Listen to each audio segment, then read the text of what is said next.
So, in the last year, a lot of my coaching effort has transitioned into focusing on live poker. A lot of my students have been playing live and absolutely dominating it, especially at the small stakes. And it's been really career defining for a lot of guys.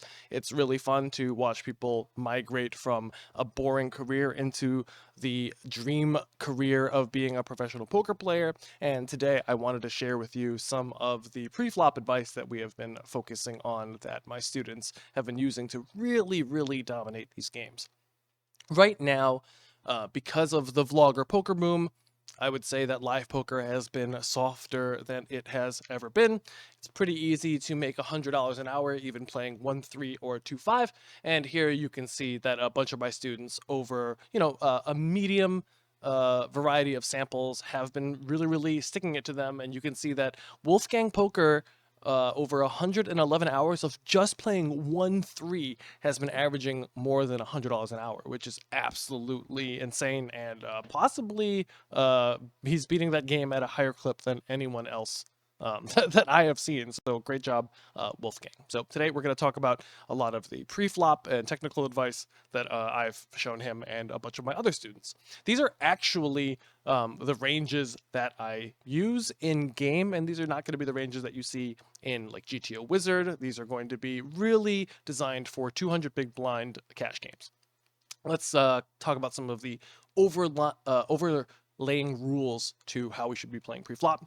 One is that we should be focusing on winning the money from the fish, right? So generally when you're playing live, I would say fish lose between 40 and 80 big blinds per 100. And so it's really, really important that we get involved in as many pots as possible with them because, that's where the money's going to come from. If you're playing pots against like regular players, usually only going to win a couple big blinds when you have advantages against them. But from the fish, you'll often be winning 5, 10, 15 big blinds at one shot. So we're going to be playing very, very aggressively, isolating the fish as often as possible, playing as many pots as possible with them, while still recognizing that when we're playing in the low stakes casino games, the rake is very, very high. And so we still want to be playing very aggressively and playing often a 3-bet or fold strategy to prevent ourselves from paying too much rake. Because the rake is prohibitive, we're really going to be allergic to pressing the call button. So I don't really like calling a lot of raises pre-flop if outside of the big blind. I don't really like calling a lot of raises in 3-bet pots, 4-bet pots, and you're going to see that a lot of the ranges I recommend are going to be 3-betting and 4-betting to the absolute maximum theoretical aggressive amount that we are going to be allowed to. And in reality, I'm going to be often 4-betting a little bit more aggressively out of position than what solvers recommend. Also, just from a practical standpoint, when you think about what is the formation that you are worst in poker, it's probably something like facing a 3-bet when you're out of position or facing a 4-bet when you're out of position. And so imagine if that's the worst spot for you in the game tree, that's probably the worst spot for a lot of your opponents in the game tree. And so constantly putting your opponents into the position where they play the worst is going to be one of the most profitable factors to having a really good pre-flop strategy. The third rule is that, as a generality, you want to be playing both pre and post flop in a way that kind of disrespects your opponents. That means that we're going to be overly aggressive pre-flop because we're going to be able to see too many flops. They're not going to 3-bet or 4-bet us enough, and we're just going to realize too much equity. So you're going to see in spots where, for example, on the button, I'm going to be raising 100% of suited hands against a fishy big blind. As a generality, players who don't really even know that much about poker are able to beat the game for $100 an hour. I have a student who plays 5-5, and he's relatively new to advanced solver work, but over 500 hours, he's averaging $95 an hour playing 5-5 in California. So you can definitely see there is a ton of money to be made, and there's a lot of room for even these $100 an hour guys to improve. So, at 5-5, definitely possible to be making $125, $150 an hour if you're talented at the game. The fourth major rule, and this is, I guess, where I probably deviate from GTO the most, is that when I'm in early position or facing early position raisers, I play very, very tightly But in late position, I really, really am much looser and like to really, really come after people. This is both because from a pre-flop perspective, I think that usually when people raise from under the gun, they're going to be, very, very tight. Also, if you are playing live poker and your opponent both limps and raises, that means that when he raises, he's generally going to be unusually strong. And so if you see players who are limping hands like ace 10 or ace jack, well, then we probably don't want to be raising them very, very loosely with a hand like ace 4 suited or ace 9 offsuit, etc. So you're going to see that I really, really like playing extra tight from early position. All of these ranges are for 200 big blinds high rake poker. So we're generally going to raise first into 3 big blinds. We're going to isolate to 4 big blinds plus 1 big blind for every limper. This is actually quite standard. We're going to 3-bet in position to 3 times or a little bit more than 3x of our opponent's raise. If they make it to 2.5, we'll make it between 7.5 and 8 big blinds. When we 3-bet out of position, we generally want to make it larger to make it make the stack to pot ratio a little bit smaller to disincentivize our opponents from calling. We're going to make it 4.2 to 4.5. When we 4-bet in position, we're going to do a little bit more than a min raise. When we 4-bet out of position, we want to make it closer to 3x to kind of dissuade our opponent from continuing. And when we 4-bet out of position from the small blind, we're also going to use a min raise sizing, and that's very, very specific to the small blind versus big blind dynamic. Okay, so let's start. So when we are in early position, we're going to raise very, very tightly, 7s plus, ace 7 suited, ace queen offsuit. So what's really, really important is that when you are under the gun and you have ace 5 suited, pocket 6s, ace jack offsuit, you just open fold. Now, if you look at a GTO chart, it'll often say a hand like maybe pocket 6s or ace 5 suited is an open and it's worth about 0 EV.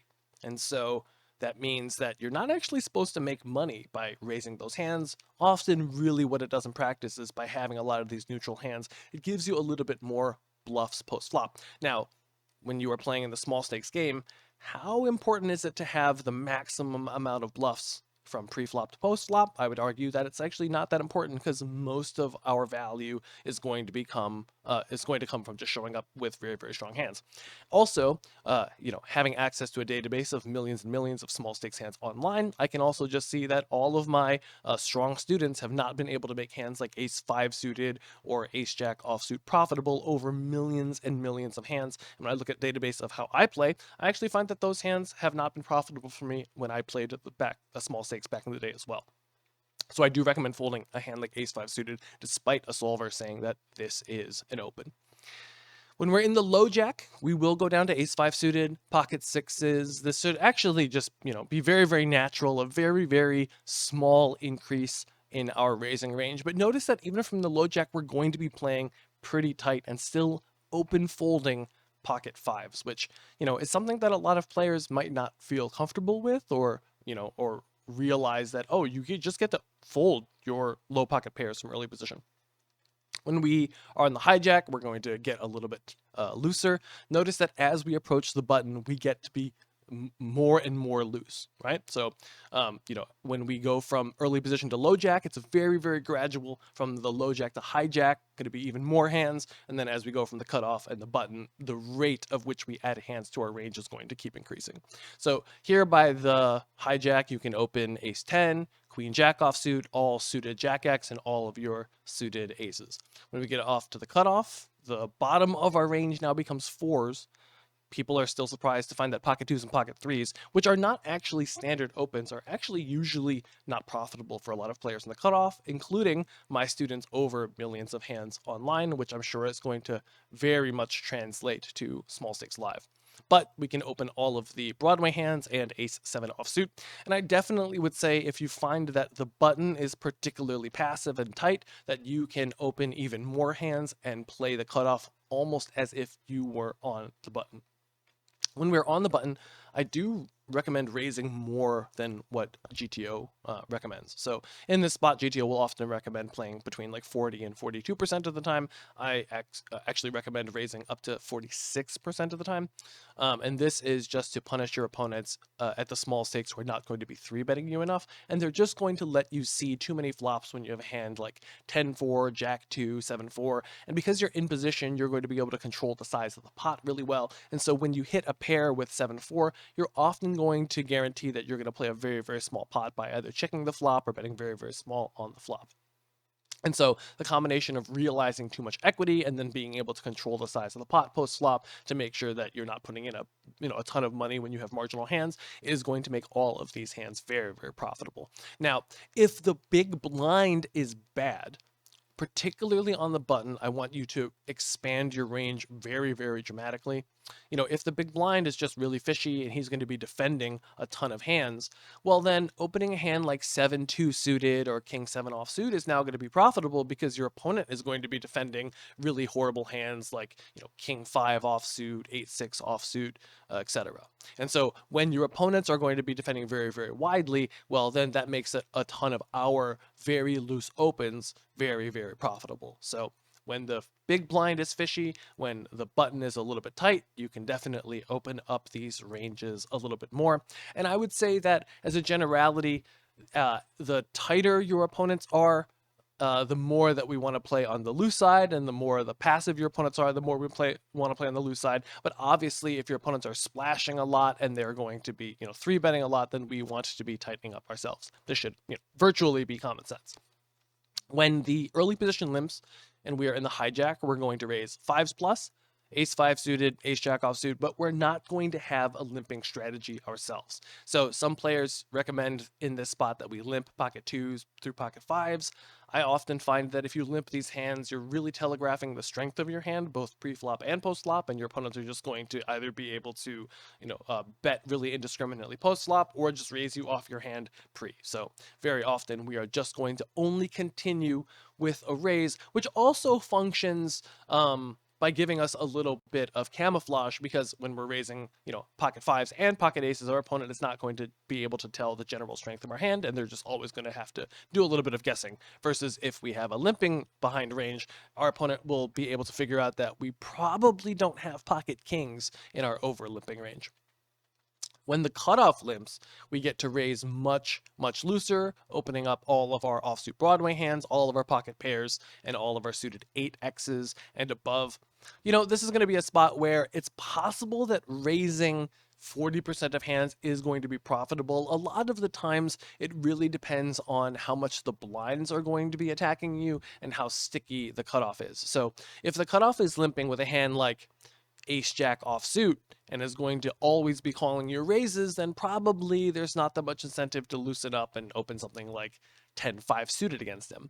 But if he's the kind of guy who's limping something like queen 6 offsuit and will either fold pre-flop or call and then fold a lot of flops, well then we should be isolating him very, very loosely. But as a default, generally want to be fairly solid, want to raise somewhere in the ballpark of 20 to 25% of hands facing a cutoff limper. When we 3-bet, we're only going to be playing a 3-bet or fold strategy. So when our opponents raise from early position, we're going to be 3-betting all of these hands in this neon pink. So we're going to be 3-betting 10s plus, some of our suited connectors, some of our suited Broadway hands. What I want to kind of point out is that we're not 3-betting ace, queen offsuit, pocket 9s, and queen 10 suited. So that means when the early position raises to even just 3x, we should be snap folding ace queen offsuit. And a lot of people are going to say, oh my God, Alvin, this is so tight. But I promise you, over millions and millions of hands of data, this is not going to be profitable online. And I guarantee you this is also not going to be profitable live, where generally when your opponents are going to be raising their ranges are going to be a little bit stronger, assuming that they also have a limping range. So we are going to, however, be 3-betting the low suited connectors. And you might be thinking, wait, this is kind of weird. Why am I folding ace queen offsuit but 3-betting 6-5 suited? And it's because against your opponent's continuing range, hands like 8-7, 7-6, 6-5 are going to have a lot of equity and they're going to perform very, very well. And often post flop, when you hit your hand with these kind of suited connectors, it's going to be very, very easy for you to continue. You're going to hit 2-pair, trips, really, really strong draws. But when you 3-bet a hand like ace queen, hit a queen and a ton of money goes in, you're often going to not be exactly thrilled because your opponent is often going to show you a better hand. When we are facing a middle position, we get to 3-bet as weak as pocket eights, ace queen offsuit. But notice that even against the middle position, we're not going to be 3-betting king queen offsuit. If you look in GTO, these hands are actually going to be very, very neutral. And again, because I think my opponents are raising slightly tighter than what GTO recommends, that we should be 3-betting them slightly tighter than what GTO recommends. However, when the cutoff raises, even if they're too tight, players play so poorly in this position when the ranges begin to get a little bit wider that we should be 3-betting them very, very aggressively. We're going to go down to pocket sixes, 5-4 suited, ace jack offsuit. Now we're finally going to be raising some of these weak suited aces like ace 5 and ace 4. The hands that, again, are solver darlings, but in practice are not as good 3-bets when your opponents are going to be calling out of position with hands like ace jack or ace queen offsuit more than they actually should be. So again, going to be playing an entirely 3-bet or fold strategy from the button. You know, there are also some players who will say, oh, we should call here if a strong player opens because we should let the fish call behind us. Now, I think the problem with this argument is if we 3-bet the strong player in the first place, the fish are still going to come along with their crap hands. So when the strong player opens, we 3-bet him with queens. The fishy players are still going to call with 7-6 suited, pocket nines, and now we get to play a much larger pot in position against them. Also, when a strong player opens and we flat and everyone else folds, very often we are going to be losing EV compared to when we 3-bet, because often when we flat in position, especially if the rake is high, we're actually going to be losing a lot of money.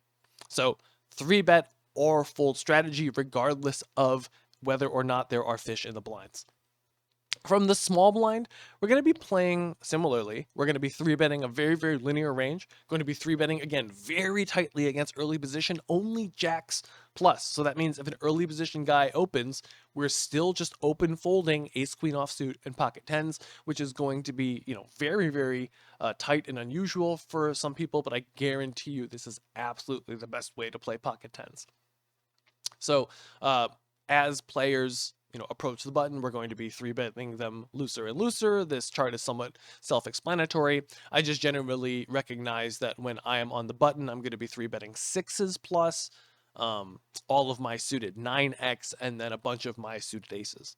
What I also will add is this is facing a 3x open. And so it's very possible that in your game, or in fact, not possible, very likely in your game, that you're going to be facing very large sizings. And all you need to do is for every big blind that your opponent adds, you just tighten up a rank in your range. So for example, if the button opens 3.5 instead of 3x, I'm going to just fold pocket sixes. I'm going to fold ace 3 suited. I'm going to fold 10-9 suited. I'm basically going to raise as if he was in the cutoff. If he raises to, 5 big blinds, 6 big blinds on the button, then I'm going to basically start treating him as if he was a middle position raiser or an early position raiser. So if your opponent sizes up, all you really need to do is treat him as if he raised from an earlier position. And that's going to keep you out of trouble. So there should basically be no time where your opponent raises like 12x in position and suddenly we're getting in there with pocket eights. We can just fold that hand until we have really good data that our opponent is doing this, with, completely recklessly, and he's just splashing around and he can possibly put it in a pre-flop with pocket twos. Then obviously we're going to go broke very, very loosely. The early position raises and there's a call. How do we proceed when we are on the button? This strategy is actually extremely, extremely easy. So first off, I have to start by saying there are not very many hands that are profitable to overcall preflop. It may feel very natural to call with a hand like ace queen offsuit, king queen offsuit, 7-6 suited, guarantee you these are not profitable. These are going to be losing, and we should only be basically overcalling with the suited broadways that are not strong enough to 3-bet, and then pocket pairs. Right? We can sneak in there with ace-5 suited and ace-4 suited, and these will be profitable in the presence of a fish. But really, all we want to do is just call with pocket pairs and try to cooler our opponents. And so this might be a spot where you are used to calling with a hand like maybe 7-6 suited or 8-7 suited, and you will remember all the times that you just cooler a fish, and you'll think, oh, okay, these hands are going to be really profitable. But what you do forget is all the times that you called and the pot was 4 big blinds, or you put in 4 big blinds into the pot and then you just folded the flop when it went 5 or 6 handed. Or you'll often forget the times where you hit an 8 on the flop, pay 1 or 2 bets, and then end up folding the river. Or you'll forget all of the times where the flop comes 7-8 high, you put it in with top 2 pair on 7-8-2, and then your opponent shows you pocket 7s, pocket 8s, or pocket 2s, and then you just chalk it up to a cooler. But it's not a cooler. It's because you played pre-flop horribly. So what we want to do is we want to be playing these kind of ranges where we don't have suited connectors, where basically when our opponents hit top 2 pair, we only hit really, really monster hands to continue against them. When we squeeze, we only want to be squeezing with really strong value hands and basically hands that are not going to be really annoyed facing a 4-bet. Now, if your opponent 4-bets you from early position, we're still going to fold queen jack suited, king jack suited. Honestly, you can probably fold pocket jacks and not really lose any sleep about it. But we're going to continue, queens plus, kings, ace, king suited, etc.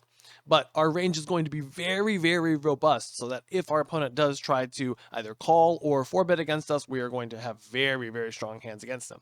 So we should be playing very, very tight when our opponent raises and then there is a call. So we raise early position and the button 3-bets. That's how are we going to proceed. So we're going to fold a lot. Okay. We're basically going to continue 10s plus, ace jack suited plus. And so that is extremely, extremely tight. We're just going to be folding ace queen offsuit, king jack suited plus. As a generality, when you're facing a 3-bet out of position, you're going to be folding all of your offsuit hands or 4-betting them as a bluff. So if we're not going to be 4-betting the offsuit hands, we're just going to be folding them. Ace queen offsuit is not strong enough to 4-bet as a bluff from early position. And notice that when we're in early position, hands like king queen suited and ace jack suited, even ace queen suited, hands that feel like very, very natural calls out of position actually become 4-bets, because from early position, when we do 4-bet, we 4-bet so tightly, right? Aces, kings, queens only half the time. And so our bluffs are going to be very, very strong hands that have very, very strong blockers towards the high end of our opponent's 3-betting range. So we're going to block his lead, ace, king, pocket queens, etc. From the cutoff, notice that when we do continue with our offsuit hands, we're going to be 4-betting. And notice that generally, we're going to be 4-betting very, very aggressively. So hands like king jack suited, ace 10 suited, ace 5 suited, very, very natural 4-bets. And we're going to be calling out of position with a variety of hands so that we have board coverage out of position. So we're going to be calling with 4s through 10s, and then we're going to be calling with the suited broadways, ace, queen, king, etc. And so what happens is that there is no board where we can't flop, top pair, top kicker, top pair, second kicker, or a set. And so, from a board coverage perspective, there is just no board that our opponent can just close our eyes and blast off, because we're always going to have some pretty strong hands to call them down.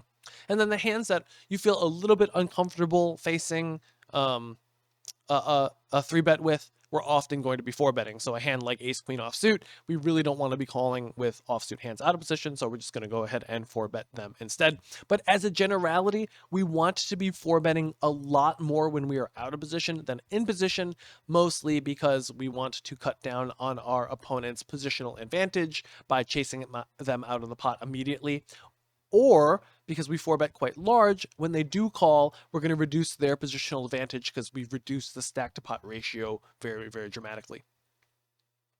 When we are in early position and we face a 3-bet from the blinds, we're not only going to play very, very tightly, we're also going to be very, very passive. So I think this is going to be a surprise to a lot of people, is that from early position here, I'm recommending calling pocket kings pure.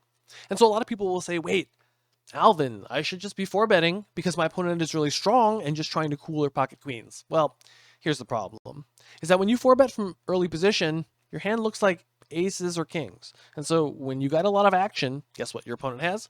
He has generally aces himself, right? When you're 200 big blinds deep, early position versus the blinds, and they 5-bet you pre-flop, they have aces a lot. And so if we get 5-bet with kings, it's such a bad spot that we actually want to avoid it altogether and just call. Now, if our opponent has pocket queens or pocket jacks, what happens is a lot of the times the flop is going to come low and we're still going to win 2 or 3 healthy bets from queens or jacks. Obviously, if our opponent has any bluffs, we're going to be able to pick up some bets with them. If our opponent has ace queen and flops a queen, we're going to be able to pick up multiple bets from them. So we're more concerned with tricking our opponent into putting in multiple bets post flop incorrectly than tricking him into possibly putting it in wrong with queens in a spot where I just don't think I'm tricking people into 5-bet jamming queens or stacking off with queens that often. If we raise the button and we get 3-bet from the blinds, we are going to be very sticky. We're going to defend all of our suited connectors, all of our pocket pairs, and then we're mostly just going to 4-bet our weakest suited aces, and then some of our offsuit Broadway hands like ace queen, ace jack, and king queen offsuit. Basically in this spot, especially 200 big blinds deep, we really don't want to 4-bet our pocket pairs too aggressively because, again, facing a 5-bet at this stack depth, it gets a little bit hairy. So even when you have a hand like queens, it's close because obviously queens is often going to be ahead of your opponent's range and you can 4-bet for value. But if your opponent jams on you for 200 big blinds, this is going to be a little bit precarious. Now, if this does not sound like your game at all, if it sounds like, wow, I have queens on the button, 200 big blinds, I can just snap put it in, well, then obviously you should put it in. And very often the opponents who are loose enough for you to just snap put it in will be obvious, and you don't really need too much training against them. They're the guys who have a big sign over their head that says, I'm here to dump the money. Against those guys, yeah, put the money in. But against the average regular player, tight player, we should often just be calling pocket queens even on the button. Early position raises, how are we going to defend the big blind? So ace king offsuit here, probably just a pure call. We're going to go down to ace 10 offsuit, king jack offsuit. These are going to be profitable facing a 3x open, but remember, if your opponent makes it 4x, 5x, well, very often these hands are now just going to be folds. In fact, very often if your opponent raises to a very, very large sizing preflop, I recommend playing a 3-bet or fold strategy even from the blinds. And so if your opponent raises like, 5x preflop, all we need to do is just, 3-bet like 10s plus, 9s plus out of the blinds, right? And just play very, very, very tightly. So, when our opponent raises from early position, ace king offsuit and pocket jacks, often going to be flats. We need to have flats with very strong hands in our range. So again, our opponent is not going to just be able to blast off on us pre-flop. And most of our bluffs or weaker hands are going to come from our suited connectors. And so you'll see that there are a lot of charts when you defend the big blind that say that you should be playing a very, very polar strategy, 3-betting there with a ton of hands like, jack 6, jack 9, king 8, and just have a little bit of everything in those ranges. But in practice, those are going to be way, way too complex, not to, only to manage pre-flop, but then also your post-flop strategy is going to be a lot more difficult to envision as well. So I like to just 3-bet strong hands that generally want to continue against a 4-bet, or weak hands that are very, very clear folds to 4-bets and just make no real distinction or make no real kind of like murky classification between them. Either our hand's very strong or it's very, very weak and very, very easy to memorize. Against the button, we're going to be 3-betting a pretty linear range, mostly our suited Broadway hands and some of our suited connectors.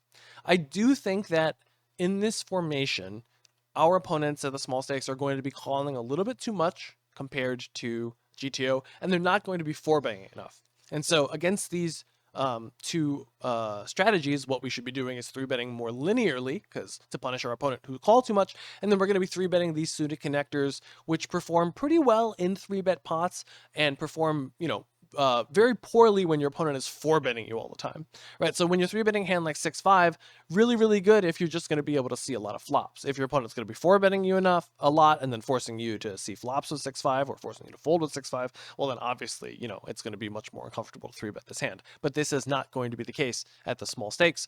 3-bet a linear range with a little bit of polarization through your suited connectors.